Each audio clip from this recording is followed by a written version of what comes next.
Mati.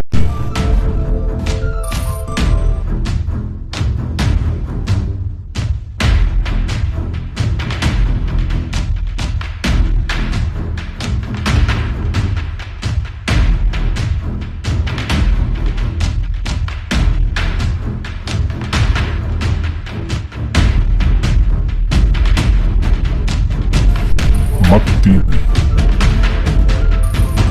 jërëjëf donc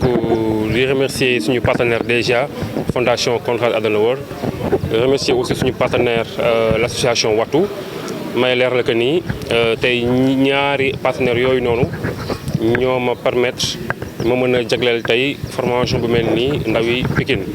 ndawi Sénégal de façon générale mais ndawi Pikine de façon particulière ndaxte dañoo tàmbali ñetti fanu waxtaan ci lépp lu jëm ci li ñuy wax énergie renouvelable mu nekk nag wala boog transition énergétique loolu nekk lu am solo du ma ne ci Sénégal mais ci le monde entier ndax ñëpp xam nañ ni bu njëkkoon li ñu xamoon ci source énergie moo nekkoon pétrole gaz charbon ak yu ni mel waaye tamit ñëpp xam nañ ni yooyu source énergie njeexital gi ñuy am ci environnement ci côté émission en carbone ba tax na boo xoolee monde bi jamono ji ñëpp ñu ngi dem ci li ñuy wax transition énergétique maanaam ñu ngi jéem a dem ci source énergie yi nga xamante ni alam bi nature bi mooy ne produire sans pour autant mu am benn jafe-jafe bu négatif ci dundunu askan wi. lu mel ni ci li ñuy wax solaire maanaam naaj bi nga xamante ni Sénégal da ci am ba mu doy sëkk ñu mën cee jëfandikoo outil courant bu doy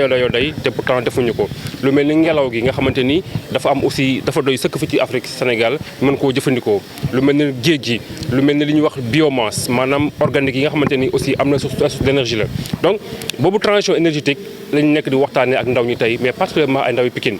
ñu ànd seeg suñuy partenaire mu wax nekk ñetti fanu waxtaan bu am solo boo xamante ni dañ ciy ànd ak ay experts déjà rek ci kaw ki nga xamante ni moom la ñuy wax Samba Tall Sarr ñëpp xam ni xam-xamam dafa màcc ci wàllu mine énergie moom moo nekk di waxtaan ak ndaw ñi ci kaw. bu paree am na yenn experts yoo xamante ni dañ leen indi pour ñu accompagner ñu gën a yee ndaw ñi ci li ñuy wax le secteur énergétique la transition énergétique ci li ñuy wax énergie renouvelable ndax nag monde bi moo toll foofu noonu monde bi moo laaj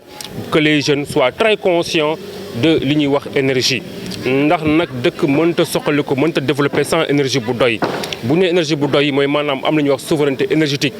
mise à part même sécurité énergétique mais souveraineté énergétique te pour ñu mën a àgg ci souveraineté énergétique boobu noonu xam nañ ni suñu pétrole kese wala suñu gaz kese doyul yàlla may nañu naaj bu doy may ñu ngelaw bu doy may ñu ndox mu doy may ñu biomasse bu doy kon war na ko mën a jëfandikoo ba egg ci li ñuy wax souveraineté énergétique egg ci li ñuy wax maîtrise énergétique bu ñu mën a permettre ñu mën a nekk un pays attractif mën a xëcc investisseurs yi ñu mën a ñëw créer ay industries ñu mën a aussi utiliser li ñuy wax courant bu doy ci suñu kër yi pour que ñu mën a tendre vers le développement lii mooy li war a waxtaan bi tey ñun ak suñuy partenaire ñu jagleel ko ndaw yi Pikine yi nga xamante ne ñu ngi fiy jàpp moom dafay laaj ñu gën a tàggat ndaw yi parce que tey ji bu ñu waxee transition énergétique maanaam bu jóge ci benn point A énergie dañ ci benn point B dafay laaj point ba ñu jógee déjà ndaw ñi ñu xam ko waaye itam point ba ñu jëm ndaw ñu xam ko loolu dafa laaj formation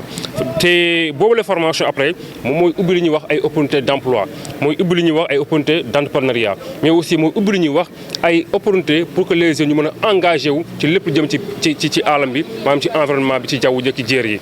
ba tax na waxtaan bi dafay bokk aussi ñaax ndaw ñi ci gën leen a formé ñaax ndaw ñi ci ñu auto formé wu aussi mais ñaax ndaw ñi aussi pour ñu gën a intéressé wu ci pour ñu gën a jublu li ñuy wax le secteur énergétique la transition énergétique les énergies renouvelables parce que tamit comme wax naa ko léegi nii monde bi foofu la jëm et on va les accompagner incha allah rabbi. non délestage moom foo ko gis rek xamal ni problème am na impact négatif am na ci industriels yi mais am na aussi ba ci ménage yi. ndax délestage mooy courant bu jékki-jékki def kuyu kamaj foo ko dégg xamal ni déjà ci ménage yi appareil dana yàqu mais aussi ci industrie yi tamit perte koom-koom bu bëri la kon délestage baaxul. maintenant nag nañ jëm a xool lu waral délestage yi ak lu koy saafara li ko waral ñëpp xam nañ ko ñëpp xam nañ ne depuis bi nga xamante ne guerre bi déclenché na entre Iran ak États-Unis ak le problème du détroit de Dormouz ñëpp gis nañu problème bu mu posé côté énergie ci monde entier laay wax. xam ngeen ni les pays qui sont les plus producteurs les plus grands même en termes d'énergie pétrole gaz en Afrique dans le monde tey gis ngeen seen i prix seen i coût ni mu augmenté ni muy yokkoo waaye fii ci Sénégal malgré li muy jafe-jafe yëpp gis nga ni Sénégal ba léegi mu ngi maintenir ay prix am mu ngi maintenir ay coûts am en énergie pour bañ a sonal askan wi. léegi nag boobu maintenir ñu koy maintenir pour bañ a sonal askan wi du ñàkk moom délestage nekk conséquences yi ndax on a deux solutions soit dañuy appliquer les prix du marché maanaam yéegal prix courant yéegal prix énergie yéegal prix carburant ba nga xamante ni danañu mën a permettre ñu am énergie bu doy bu stable wala ñu bëgg a dimbali askan bi ba ñoo yokk dara waaye nag xam ni du ñàkk aussi mu am ay impact lu mel ni ay délestage donc on essaie d'arbitrer on essaie de jongler on essaie de jouer pour gérer cette crise mondiale ñaan yàlla jéggi ko ci jàmm ak salaam avancer ci suñu projet incha allah.